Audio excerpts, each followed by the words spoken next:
আপনি কি জানেন এই তিনটি বিশেষ গুণ আপনার মধ্যে থাকলে স্বয়ং ভগবান শ্রীকৃষ্ণ আপনার সব দায়িত্ব নিজের কাঁধে তুলে নেবেন।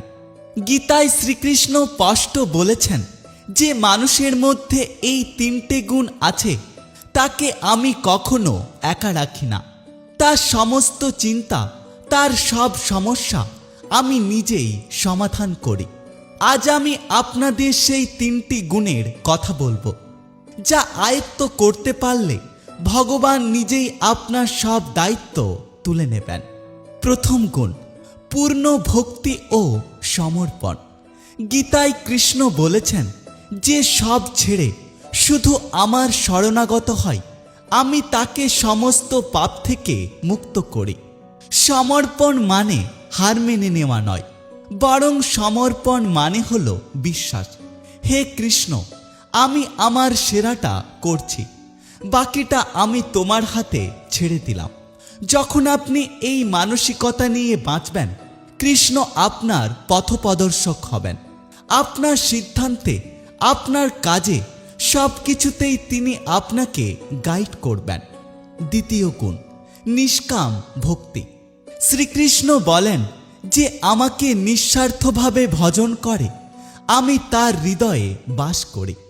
অনেকে ভগবানের কাছে টাকা চান, অনেকে চান ভালো চাকরি, আবার অনেকে গাড়ি বাড়ি চান। এগুলোর কোনোটাই সর্বোচ্চ ভক্তির লক্ষণ নয়। নিষ্কাম ভক্তি মানে কিছু না চেয়ে শুধু ভালোবাসার জন্য ভগবানকে ডাকা। হে কৃষ্ণ, আমি তোমাকে ভালোবাসি, তুমি আমাকে যা দেবে আমি তাতেই খুশি। এই ভাব নিয়ে যে ভগবানকে ডাকতে পারে, ভগবান তার কথাই আগে শোনেন। যখন আপনার ভক্তি এই পর্যায়ে পৌঁছাবে, কৃষ্ণ নিজেই আপনার সব প্রয়োজন পূরণ করবেন। তৃতীয় গুণ, নিরন্তর ভগবানকে স্মরণ করা। শ্রীকৃষ্ণ বলেছেন, সর্বদা আমার চিন্তা করো, তোমরা আমার ভক্ত হও। অনেকে শুধু মন্দিরে গেলে ভগবানকে মনে করে, বাকি সময় ভগবানকে ভুলে যায়। কিন্তু কৃষ্ণ চান যে কোনো পরিস্থিতিতে আপনি তাকে মনে রাখুন।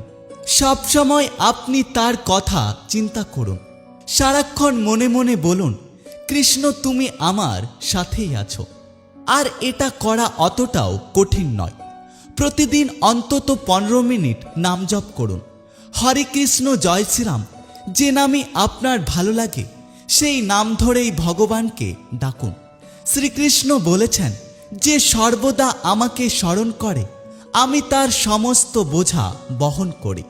যখন এই তিনটি গুণ আপনার মধ্যে আসবে, দেখবেন জীবনের সব চিন্তা কমে গেছে।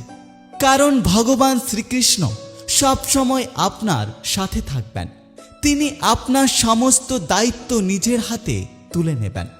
শ্রীকৃষ্ণ অর্জুনকে বলেছিলেন, যার কেউ নেই তার আমি আছি, যাকে কেউ দেখে না তাকে আমি দেখি। তাই অবশ্যই এই কথাগুলো মনে রাখুন। আমি ওপরওয়ালার কাছে প্রার্থনা করি, ওপরওয়ালা আপনাদের সকলের মঙ্গল করুন।